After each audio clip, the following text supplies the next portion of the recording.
Olá, boa noite a todos. Hoje nós vamos falar sobre o papel do professor frente às dificuldades de aprendizagem em tempos de dispersão perceptiva, né? E aí a gente tem que refletir um pouco sobre, primeiramente, sobre como que é o espaço físico de uma sala de aula hoje em dia e como era há 100 anos, né? Se a gente parar para pensar, a estrutura física tradicional se manteve. Então, isso já isso já é um ponto que atrapalha a questão da atenção do aluno, de reter o interesse dele e a atenção, o foco na aula, né? Então, a gente começa por aí. E aí nós temos tentativas de fazer aulas de maneira diferenciada, colocando os alunos sentados em U, em círculos, né, ou em grupos, né? Mas aí, com o avanço e desenvolvimento da tecnologia, surge a questão do uso do celular em sala de aula, né? Existem leis hoje em dia, leis estaduais, inclusive, que proíbem o uso de celulares em sala de aula que não seja com o objetivo didático, né, com o objetivo de uso didático, mas mesmo assim nós enfrentamos essa dificuldade. Além disso, além do uso do celular com redes sociais, a gente tem também a questão da inteligência artificial, que é uma ferramenta excepcional, maravilhosa, se usada corretamente, né? Só que aí a gente tem vários alunos que utilizam isso de maneira, ao invés de tentar aprender, né, usar isso como uma ferramenta de aprendizagem, ele busca a resposta. Então a gente vê situações como, por exemplo, um aluno que vai fazer um trabalho de química, já tive colegas relatando isso. E aí o aluno vai copiar H2O, ele quer o símbolo da água, ele vai simplesmente e copia como aparece escrito na inteligência artificial ou no chat GPT, que é um tipo de inteligência artificial, né? E aí ele coloca exatamente no trabalho. Então fica claro que o aluno não escreveu aquilo. Ou então quando o aluno faz uma redação, você consegue observar quando que é escrito por humano e quando é escrito pela inteligência artificial. Ou uma resolução matemática, porque vem com erro, né? Ainda mais se for um cálculo mais rebuscado de integral, de limite, de derivada, for algo do ensino superior, a chance de vir com erro é maior. Então, esse é o grande desafio, o grande dilema que nós temos hoje em dia na educação. É saber usar a tecnologia ao nosso favor, de uma maneira que a gente consiga reter a atenção do aluno e, ao mesmo tempo, consiga ensinar, né? E deixar a nossa aula atrativa. Então, basicamente é isso que a gente vai tentar discutir hoje nessa palestra, né? Quando a gente teve a Covid, né, nós professores fomos obrigados a nos adaptarmos a essa situação. E aí nós começamos a usar plataformas online, como o Google Meet ou como o Zoom e por aí vai. Só que existe um problema nisso, porque isso não é ensino à distância. Isso é o que a gente chama de ensino híbrido. Né? Alguns alunos estavam online, outros não, porque o que diferencia um ensino híbrido de um ensino à distância? O ensino à distância existe uma estrutura que já existia antes da pandemia, existem vários personagens por trás, não é só o professor, existe o tutor, existe aquele que monta o conteúdo, pode ser que o professor faça o papel de todos esses personagens? Pode ser que sim, mas quando a gente pensa numa instituição de ensino, numa estrutura de ensino como o CEDERJ, por exemplo, você vai ter pessoas, docentes e especialistas responsáveis por áreas diferentes, né? Então, eu vou ter um professor responsável pela coordenação, um professor que vai ser o conteudista, que vai criar as apostilas, um professor que vai ter a função de gravar as videoaulas, outro professor que vai ser o tutor para tirar dúvida dos alunos e assim vai, né? E esse tipo de ensino à distância, ele tem uma vantagem, por um lado, né? Pessoas, por exemplo, que moram distantes de instituições de ensino superior, elas conseguem ter acesso à universidade dessa maneira. Por outro lado, e também pessoas que trabalham muito, que têm um horário, né, que o horário oscila, ou mães que têm bebês, enfim, não tem um horário fixo, não consegue assistir aula presencialmente todos os dias em determinado horário fixo, ela tem a oportunidade de estudar em horários flexíveis, porque a aula está ali gravada. Só que existe uma desvantagem, que é que a gente precisa ter uma disciplina muito maior, uma disciplina que, se nós estivéssemos na aula presencial, de uma certa maneira, nós somos já obrigados a estar ali naquele momento, então algo nós absorvemos. Mas quando é à distância, se você não tiver uma disciplina maior, uma organização de horário, um planejamento de estudo, um planejamento para estudar, assistir às aulas e fazer o que tem que ser feito, você se perde. E aí você não retém o conhecimento, né? E aí a gente entra numa questão de que o conhecimento, para a gente, por exemplo, se nós prestarmos atenção numa aula, né, devidamente, quando a gente termina essa aula, a gente já perde aí mais ou menos 30% do que nós escutamos, porque a nossa atenção não consegue ser plena o tempo todo, tá? Então, o que está ali na nossa memória recente se perde. Se eu não revisitar esse conteúdo em até, vamos botar 48 horas, mais de 50% do que eu aprendi vai embora. Então, por isso que é importante, né? Eu gosto de falar assim, ruminar, que eu quero dizer ruminar porque é repetir, rever, refazer, no sentido de que a gente precisa revisitar o conhecimento que foi adquirido recentemente, várias e várias vezes, porque senão esse conhecimento se perde e não retém. E isso é um grande problema das redes sociais. Você tem vídeos muito curtos, com muita informação, com informação compacta, sem profundidade, e aí o adolescente, a criança e o adulto também, né, acaba absorvendo esse tipo de conteúdo sem profundidade. E o seu processamento é mais rápido, né, de conteúdo, a informação é maior. Esse tipo de informação, fica como se fosse na nossa memória recente, ocupando espaço. E aí, quando a gente vai estudar, tá com a cabeça cheia, vamos dizer assim, porque nós ficamos com a nossa memória RAM, entre aspas, né? Nossa memória recente presa naquilo. E por mais que a tecnologia nos dê a falsa sensação de que nós conseguimos fazer mais de uma coisa ao mesmo tempo, isso não é verdade. O nosso cérebro ele faz uma coisa de cada vez. Então, eu posso estar no computador, por exemplo, escrevendo e ouvindo música. Eu não estou fazendo 100% cada um deles, tá? Em algum momento, quando eu escrever, eu vou parar de ouvir a música, ou se eu prestar atenção na música, eu vou escrever algo errado, digitar algo errado, no caso. Então, a nossa atenção não é difusa, ela se concentra em uma coisa em cada vez. Até mesmo porque se você conversar com psicólogos, né, por exemplo, uma pessoa quando está com um pensamento de medo, um pensamento de pânico, qual é o conselho? É que a pessoa respire fundo e se concentre em qualquer coisa na frente dela naquele momento, justamente para desviar do pensamento. Então, uma pessoa que está com síndrome do pânico, está muito ansiosa, olhei para a parede, qual a cor da parede? Branca. Então, só o fato de fazer isso já desvia. Então, isso é um exemplo prático de como que a nossa atenção ela é única, né? Uma via só. E por isso é importante que quando nós vamos estudar ou qualquer coisa do gênero, tirar todos os distratores ao nosso redor. Tá? Isso não só para quem tem TDAH, mas isso para todo mundo. Claro que para quem tem TDAH isso é mais gritante, isso é mais visível, mas mesmo quem não tem, tá? E aí, assim, a aprendizagem, como eu falei, é difícil a gente aprender à distância. Sendo que o conhecimento, quando você estuda à distância, você não tem interação social, você não está ali na faculdade convivendo com as pessoas, ouvindo outras pessoas falarem, né? Aí você vai falar assim, mas tem os fóruns de discussão na faculdade à distância. Tem, mas muitas vezes os alunos nem leem o fórum de discussão. Não é a mesma coisa que você estar ao vivo com alguém numa roda discutindo o assunto.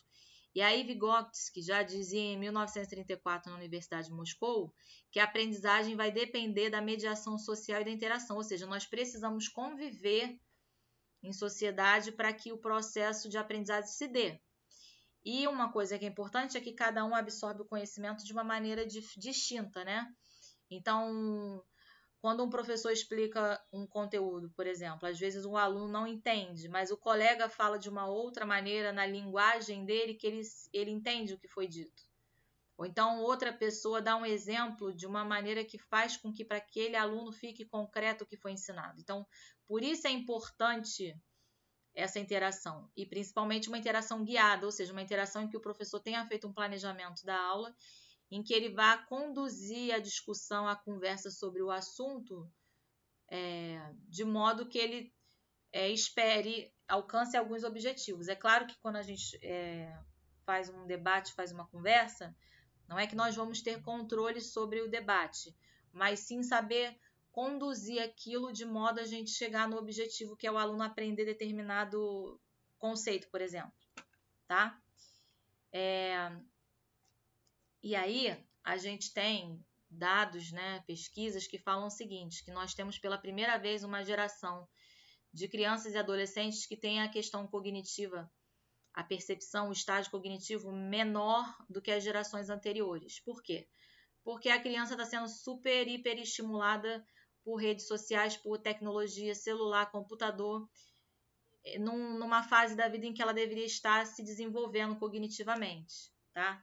Então, eu dar um celular na mão de uma criança de 1 ano, 2 anos, para ela não ficar chorando, eu não deixar essa criança brincar, interagir, tocar nas coisas, ver, observar, né? Não fazer o que ela precisa fazer nessa fase da vida, isso vai atrapalhar o desenvolvimento dela. E aí nós temos também, às vezes, várias crianças que são diagnosticadas com TEA, com alguma coisa, né? Com alguma questão, simplesmente porque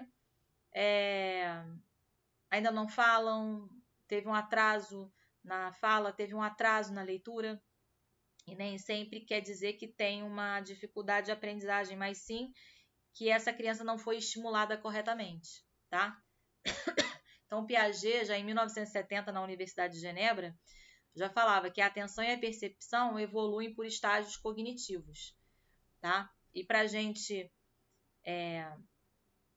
desenvolver, a gente precisa desenvolver a nossa parte cognitiva, tá? Outra questão também é assim, a rede social, ela não estimula a criança ou a adolescente a descobrir certas coisas. Ele já dá tudo pronto, vamos dizer assim, né? Quando vamos supor, uma criança que vai, ou um adolescente que vai fazer pela primeira vez uma receita de um bolo de chocolate, né? E aí quando algo dá errado, ele aprende no erro. E hoje com a internet, ele vai lá na internet, no chat GPT ou em algum vídeo de rede social e coloca como fazer um bolo de chocolate, né? E aí já dá dica do que não pode fazer para que não dê erro. Então, às vezes, esse excesso de tecnologia faz com que a criança não tenha a oportunidade de errar e aprenda com o seu desenvolvimento e com a sua autonomia. Então, aprender é um processo ativo, de acordo com Brunet, de 1977, da Universidade de Harvard. Tá? Ele fala que o ensino deve favorecer a descoberta e a autonomia. E aí, dentro da matemática, se a gente pensar na matemática, né, eu vou ter o quê? Eu vou ter, por exemplo, o aluno que ele vai tentar conjecturar uma fórmula, e aí a partir disso eu consigo fazer descobertas. E aí nessa hora entra o professor com o papel de quê? De fazer a aula com a descoberta guiada, a aula guiada, para que o aluno tenha autonomia de aprendizagem, tá?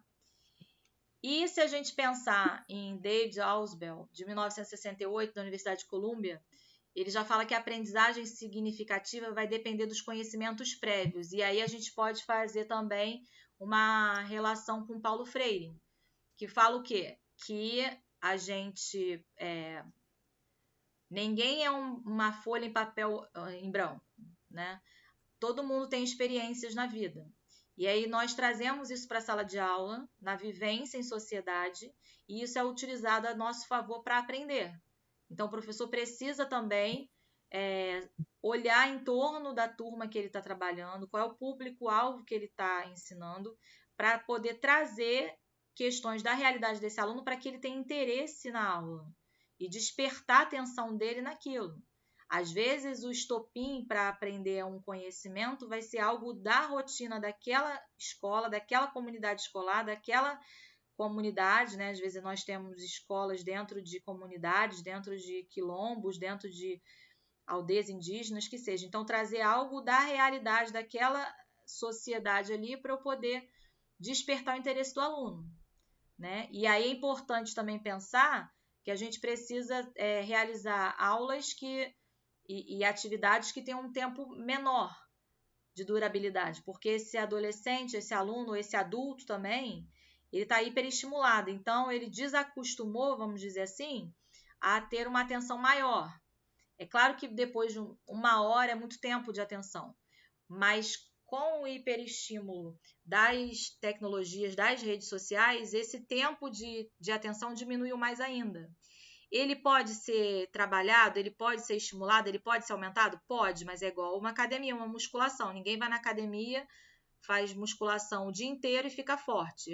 É aos poucos, todos os dias, uma rotina, e vai aumentando o peso, vai aumentando a carga e vai ganhando resistência muscular. A mesma coisa é a aprendizagem e a retenção da atenção do aluno. Né? Eu vou começar com a atividade de 5 minutos e vou ficar um tempo nisso. Quando eu ver que a turma já está habituada, eu vou aumentar para 15, para 20, no máximo 30 minutos, por exemplo. Ou se eu for passar algum complemento da aula, né? Um vídeo, um podcast, ou então uma música, enfim, tem que ser algo curto ou questões mais curtas. Ao mesmo tempo que eu também tenho que acostumá-lo novamente a trabalhar com atividades mais longas. Mas isso é um processo. Eu tenho que começar da onde ele está no dia atual, que é menos tempo de atenção, para acostumá-lo novamente a ter uma atenção maior, tá? E se a gente for olhar para a Universidade de Harvard, em 1983, Howard Gardner ele fala o seguinte, que cada aluno aprende de uma maneira diferente. E isso vai já com o que eu falei anteriormente, né? Um professor, quando ele ensina, ele tem que tentar ter vários olhares para os alunos que ele tem em sala de aula. Hoje, mais do que nunca também com a questão da inclusão, nós temos alunos com diferentes aspectos, diferentes características, diferentes formas de aprendizagem. Aí você vai falar, mas eu não tenho como controlar isso. Não, a gente não tem como controlar. A gente faz um planejamento tentando pensar em várias óticas, né, para aquele aluno que aprende olhando para o quadro, para aquele aluno que aprende ouvindo, para aquele aluno que aprende escrevendo. Então, muitas vezes, né, tem aluno que fica desenhando o tempo todo enquanto o professor está falando. Aí você faz uma pergunta para ele, ele sabe responder. Por quê? Porque o desenho é a maneira dele de reter a atenção no que está sendo dito. Se ele ficar parado sem desenhar, ele vai ficar olhando para a parede e não vai reter nada do que está sendo falado. Outros alunos ficam escrevendo tudo que o professor fala. Por quê? Essa é a maneira dele de reter o que ele está ouvindo. Outros alunos, eles só ficam olhando e só de olhar ele já sabe falar. Então, cada um tem um estímulo e uma maneira de aprendizagem diferente, tá? Outra questão também é que a gente tem que diversificar os estímulos. Ou seja, eu não posso ter uma aula de 50 minutos em que eu fique o tempo todo falando. Eu não posso ter uma aula de 50 minutos em que eu fique o tempo todo só passando um filme, sem falar nada, sem discutir com os alunos, sem pausar, sem fazer perguntas. Eu não posso ter uma aula de 50 minutos em que eu fico só escrevendo no quadro e o aluno copiando. O ideal é o quê? Particionar essa aula em tempos menores com situações diferentes. 10 minutos eu vou colocar um vídeo para depois a gente fazer uma discussão de 5 minutos. Mas é muito pouco tempo. Mas é porque nesse momento a atenção deles é totalmente reduzida. Então é melhor fazer uma coisa mais enxuta, mais resumida do que não fazer nada. Do que não ter nenhuma eficiência no que eu estou fazendo, tá? E aí entra a importância também do professor se atualizar. Se eu pensar na matemática, por exemplo, na matemática nós temos ferramentas que podem ser utilizadas também no ensino de geometria. GeoGebra é uma das ferramentas mais conhecidas no Brasil, mais famosas, para, por exemplo, um professor de matemática mostrar uma imagem 3D, né? Por exemplo, se eu não desenho bem, eu quero mostrar um icosaedro, um tetraedro, enfim. Ali eu já tenho até atividades prontas na internet. Eu não sei mexer no GeoGebra, mas no próprio site do GeoGebra existem sites específicos já existem aquela imagem montada e que você consegue planificar, consegue abrir, consegue andar. Então, isso ajuda na percepção também visual do aluno e é uma ferramenta que eu uso com tecnologia. Então, tudo é uma questão de equilíbrio, tá? Como referencial teórico também, a gente pode falar da Maria Montessori, de 1912, em Roma, né? Então, ela fala que o ambiente deve ser preparado. E quando eu tenho um ambiente preparado, isso favorece o foco e a autonomia do aluno.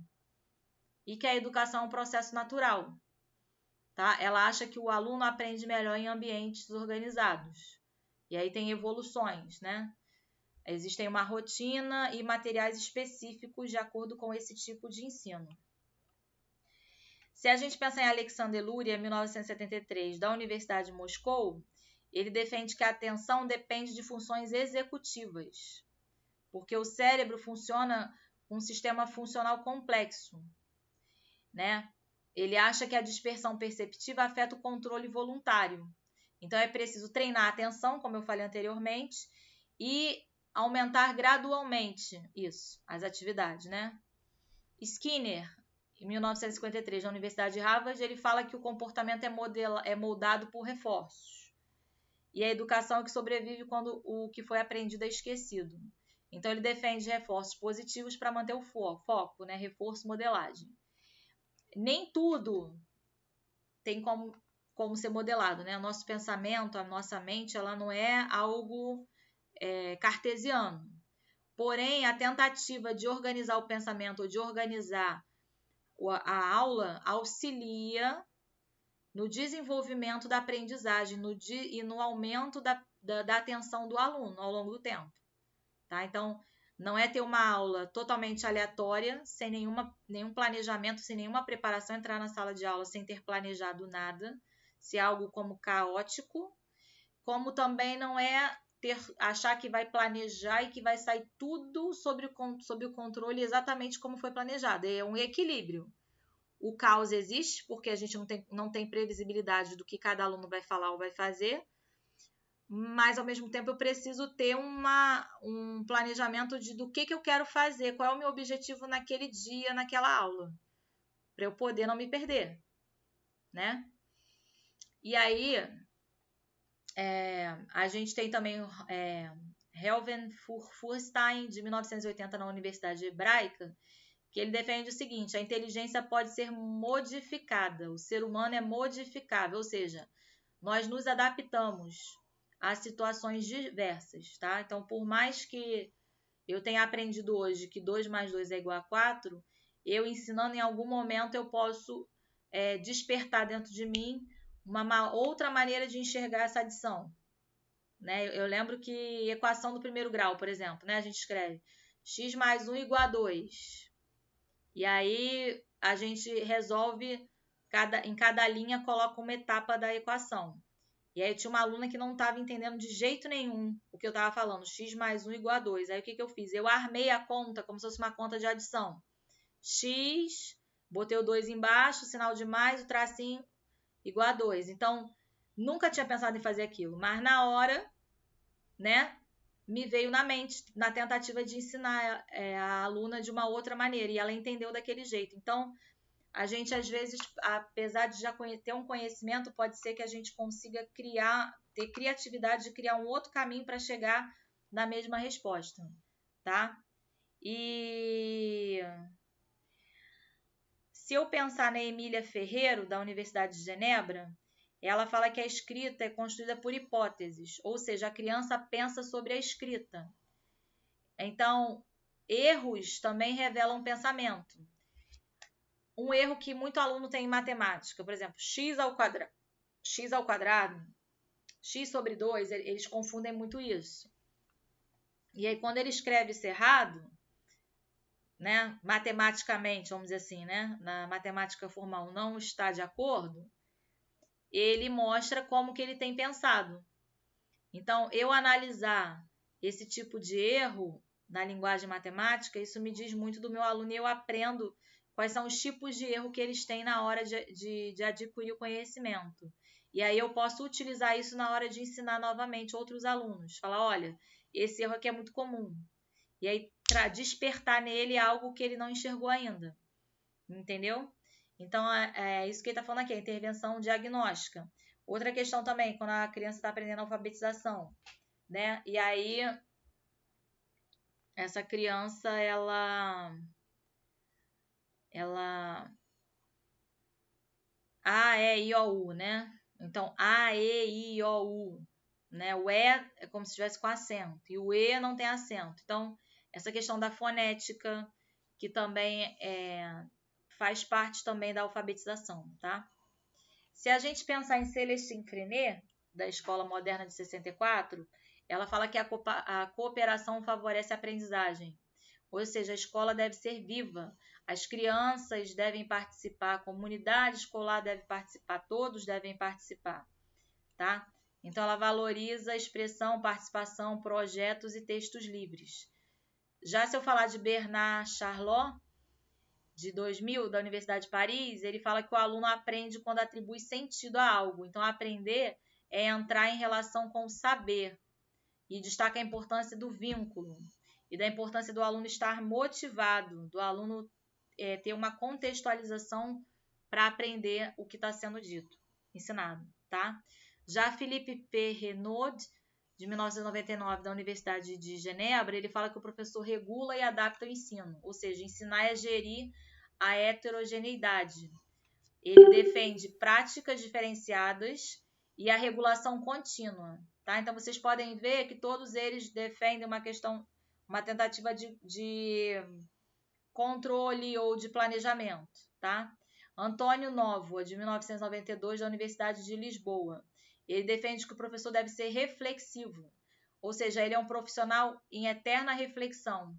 A importância da formação contínua do professor e da sua autoavaliação, ou seja, saber se moldar, se renovar, né, se adequar e se atualizar diante dos novos desafios que nós temos cada vez mais com a tecnologia.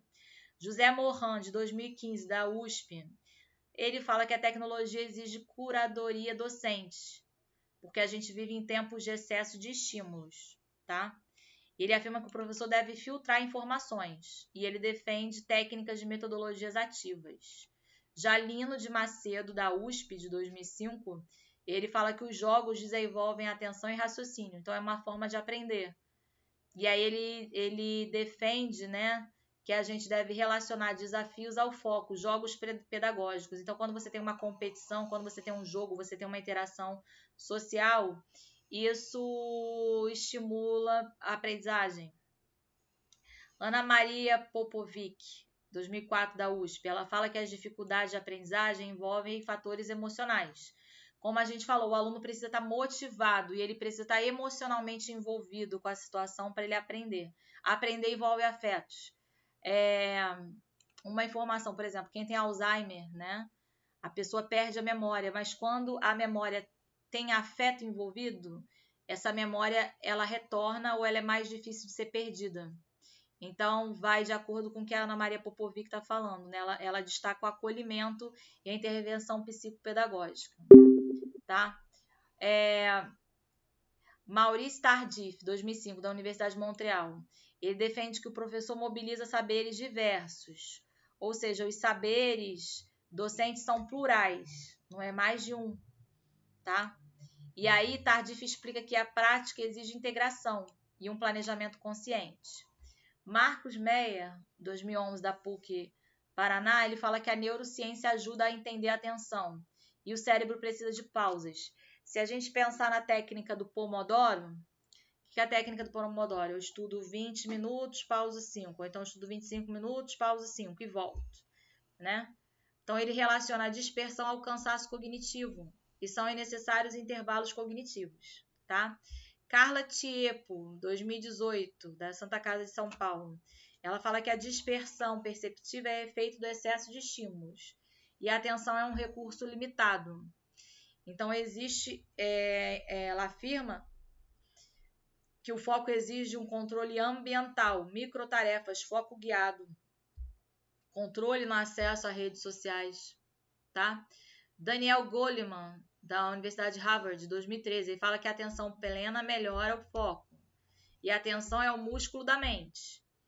Então, ele defende mindfulness na educação, atenção plena. Mindfulness é quando você fica ali com a mente livre, como se fosse fazer uma yoga ou algo nesse sentido, tá? Eric Kandel, 2000, da Universidade de Columbia, ele fala que a aprendizagem depende da plasticidade neural. O cérebro muda com a experiência. E a repetição fortalece conexões. Repetição espaçada, ou seja, isso vai muito de encontro com a matemática, né? Para eu aprender equação de segundo grau, eu preciso fazer exercícios. Ah, mas eu tenho que contextualizar, problematizar. Sim, eu tenho.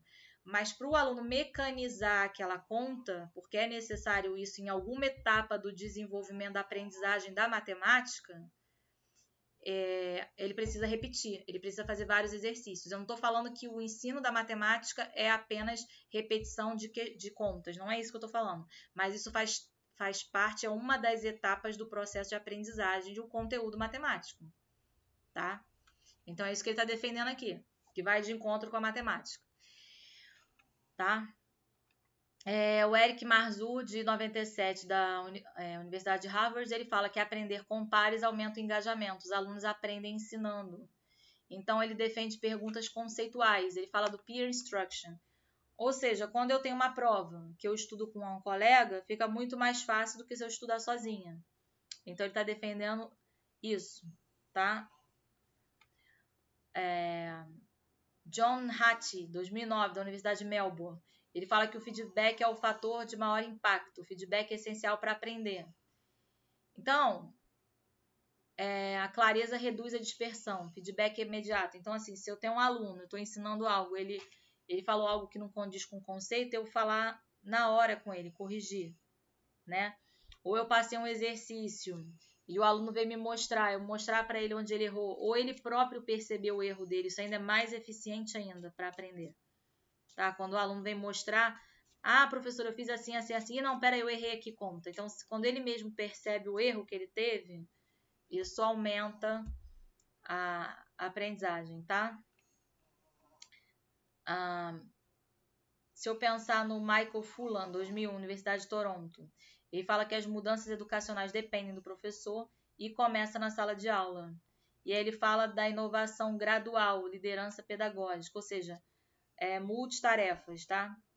Harry Jenks, 2006, do MIT, que fala que a cultura digital fragmenta a atenção.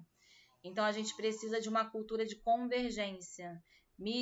As mídias vão competir com a atenção, tá bom? Então, uma crítica, né, ao excesso de mídia. Sherry Turkle, do MIT também, de 2011, ela fala que a tecnologia afeta relações e foco. E aí nós ficamos sozinhos juntos. Isso é muito comum quando a gente olha aqueles vídeos, né? Que tem uma pessoa do lado da outra com o celular mexendo. Ou tá numa mesa de jantar, cada um olhando pro celular sem conversar entre si. Ou então, ao invés de conversar entre si olhando nos olhos, fala pelas redes sociais, tá? Então, é necessário colocar limite na questão digital, tá? Manfred Spitzer, 2012, da Universidade ele fala que o excesso de telas prejudica a concentração. A distração digital é um risco real, tá? E ele relaciona as telas à sobrecarga cognitiva. É necessário um detox digital, ok?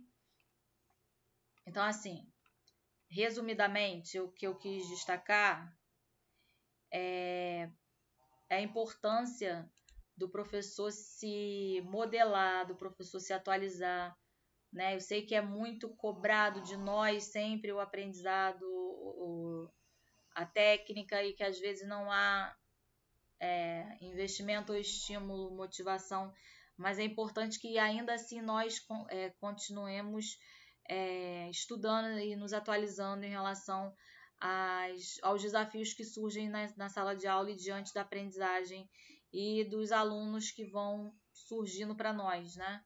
Então, é importante